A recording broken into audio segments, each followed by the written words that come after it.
Desarrollo guía número 1, automatización 2, Ingeniería Industrial, Grupo 9DN, Universidad EXI.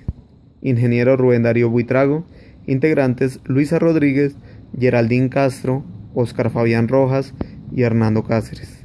En esta guía vamos a observar 5 circuitos totalmente diferentes de diferente mando, los cuales están con similares elementos.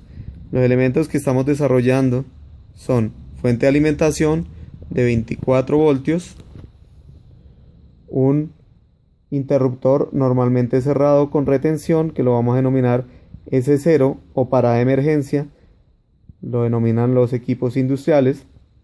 S1 es el interruptor normalmente abierto o el mando que vamos a trabajar. K1, que va a ser el nombre del relé del primer circuito, con su respectivo contacto auxiliar normalmente abierto, y 2 elementos consumidores. En estos momentos llamémoslos 2 balizas. Recordemos que todo circuito debe tener un elemento consumidor para que me permita desarrollar el trabajo que vamos a hacer. De lo contrario, si no tenemos 2 elementos consumidores, se va a generar cortocircuito. Vamos a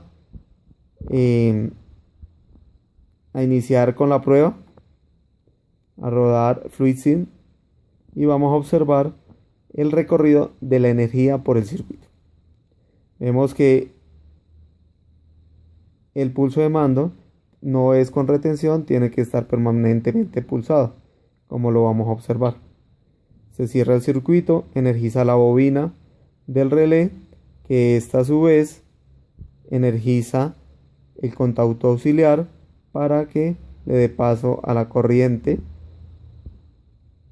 y energice la baliza de color verde.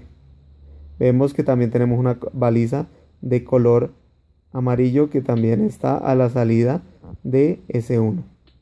Si nosotros abrimos S0, el circuito no se nos va a energizar porque tenemos este punto abierto, entonces no tenemos paso de energía. Ese es el funcionamiento del circuito número 1.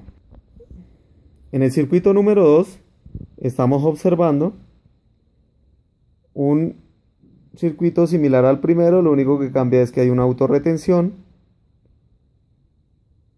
donde se encuentra el cursor. Hay una autorretención y aquí la diferencia es que vamos a denominar el mando, el pulso de mando o el interruptor de mando con el nombre S2 y el relevo, el nombre K2, perdón. El contacto auxiliar normalmente abierto K2. Si nosotros activamos S2, va a energizar la bobina de el relevo K2. Esta a su vez cierra el contacto y prende la baliza de color amarillo. Observamos también que en este circuito no es usual tenerlo así, que tenemos la baliza de color verde normalmente prendida. No hay un control de esta baliza. Vamos a ejercer la activación del circuito. Cerramos, desactivamos el interruptor y queda con autorretención. Para retirar esa autorretención tenemos que deshabilitar S0. Pero lo que les estaba comentando, la baliza de color verde sigue prendida. Vamos a ver un circuito similar, lo único que cambia es la posición de S0. Lo único que la pusimos a la salida de 24 voltios para poder controlar todo el circuito.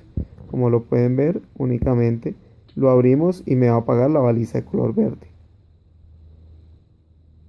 Lo cerramos el circuito S2, cerramos el interruptor, me hace la autorretención y si yo abro el circuito de S0, desactiva totalmente el sistema. En el circuito 3 vamos a ver contactos instantáneos. Tenemos lo similar, interruptor totalmente cerrado con retención, que es S0, S1, vamos a ver el interruptor de mando, K4 es el relevo, contactos auxiliares, 2 contactos auxiliares normalmente abiertos, un contacto auxiliar normalmente cerrado.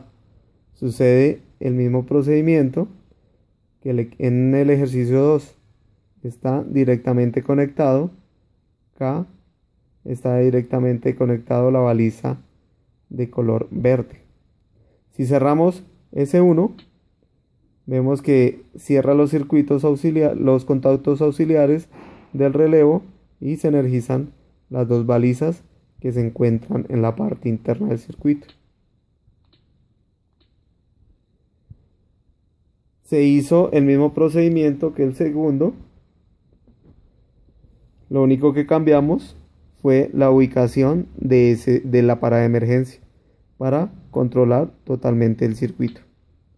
En este momento está totalmente deshabilitado el circuito del lado derecho. Del lado izquierdo aún está energizado la baliza de color verde. Cerramos, energizamos,